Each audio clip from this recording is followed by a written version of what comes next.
अस्सलाम वालेकुम स्टूडेंट्स, आज का टॉपिक है आयनाइजेशन एनर्जी। आयनाइजेशन एनर्जी में अगर आप यहाँ पर देखें तो आइंस वर्ड मैंने यहाँ से निकाला।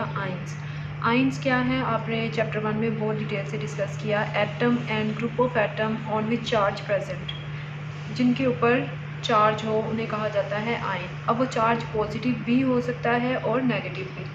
अब ये आपके पास आयन है, कैटाइन एंड एनाइन। कैटाइन जो है वो पॉजिटिव एंड एनाइन जो है वो नेगेटिव।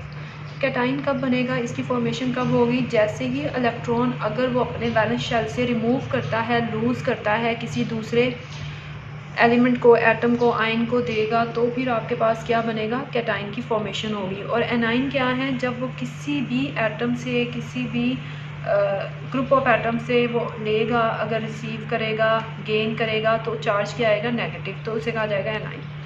कैटाइन और एनाइन की फॉर्मेशन आपको पता चली कि किस तरह से, अभी मैं आपको डायग्राम में भी दिखा देती हूँ इसके शेल्स ड्रॉ करके। तो आयनाइजेशन एनर्जी का मतलब क्या है, formation of ions. Formation of ions यानी इसमें आइंस जो हैं वो बनेंगे, उनकी फॉर्मेशन होगी। किस तरह से होगी वो भी देखते हैं। आयनाइजेशन एनर्जी है क्या, उसके लिए मैं सबसे पहले यहाँ पर आपके सामने सोडियम, जो बहुत मरतबा स्ट्रक्चर इसका ड्रॉ किया था। तो सोडियम का 11 है, फर्स्ट में 2, सेकंड में 8 इलेक्ट्रॉन और थर्ड में जो है वो 1 इलेक्ट्रॉन। अब यहाँ पर आपके पास एक सोडियम का स्ट्रक्चर है, इसे मैंने शेल्स ड्रॉ किया, उसमें इलेक्ट्रॉन जो हैं वो डिस्ट्रीब्यूट किए। ये इनर शेल्स हैं, ये वैलेंस शेल है, और यहाँ पर न्यूक्लियस की अट्रैक्शन इन शेल्स के साथ भी है, इनर शेल्स में भी है, इन इलेक्ट्रॉन्स पे भी है और इस इलेक्ट्रॉन पे भी है। जब हमने इस इलेक्ट्रॉन को रिमूव करना है, सपोज़ हमने इसे रिमूव करना है, तो अभी भी न्यूक्लियस जो है इसको अट्रैक्ट कर रहा है। न्यूक्लियस की जो पावर है, न्यूक्लियस का जो होल्ड है, चाहे कम है इसके ऊपर, लेकिन है। इसको रिमूव करने के लिए कुछ एक स्पेसिफिक एनर्जी रिक्वायर है जो कि हमें प्रोवाइड करना पड़ेगी।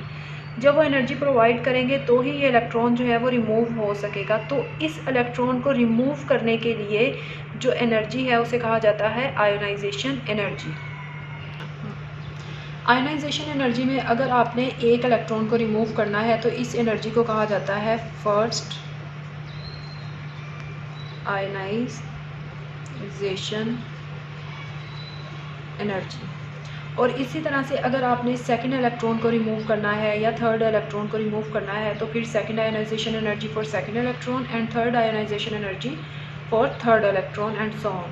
तो यहाँ पर आपके पास फर्स्ट आयनाइजेशन एनर्जी जो आई सोडियम को, सोडियम के आउटर मोस्ट शेल से, वैलेंस शेल से इलेक्ट्रॉन रिमूव करने के बाद, वो है डेल एच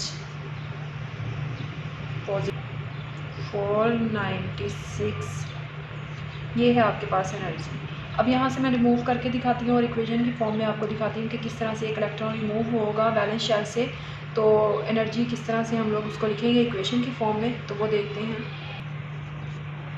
सोडियम में से इलेक्ट्रॉन जो है वो 1 रिमूव किया, तो सोडियम जो है वो किस में कन्वर्ट हो गया, सोडियम आयन में, क्योंकि इलेक्ट्रॉन लूज़ करने पे, देने पे, डोनेट करने पे चार्ज क्या आएगा, पॉजिटिव।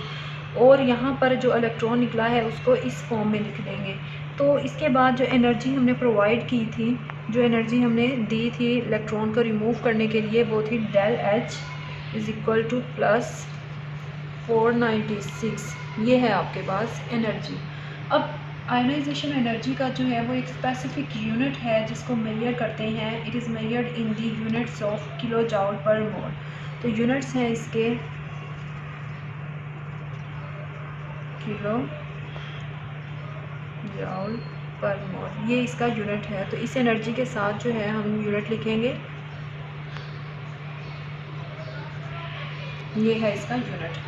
तो आयनाइजेशन एनर्जी में अब आपको पता चला। यहाँ पर दोबारा से इस डायग्राम को देखें कि यहाँ पर इनर शेल्स जो हैं, अट्रैक्शन का मैंने आपको शील्डिंग इफेक्ट में बताया था कि अट्रैक्शन होती है, लेकिन जितनी इनकी होगी उतनी इसकी नहीं है, क्योंकि ये शील्ड कर देते हैं, ये पर्दा हायल कर देते हैं, लेकिन फिर भी कुछ अट्रैक्शन होती है, कुछ होल्ड होता है न्यूक्लियस का।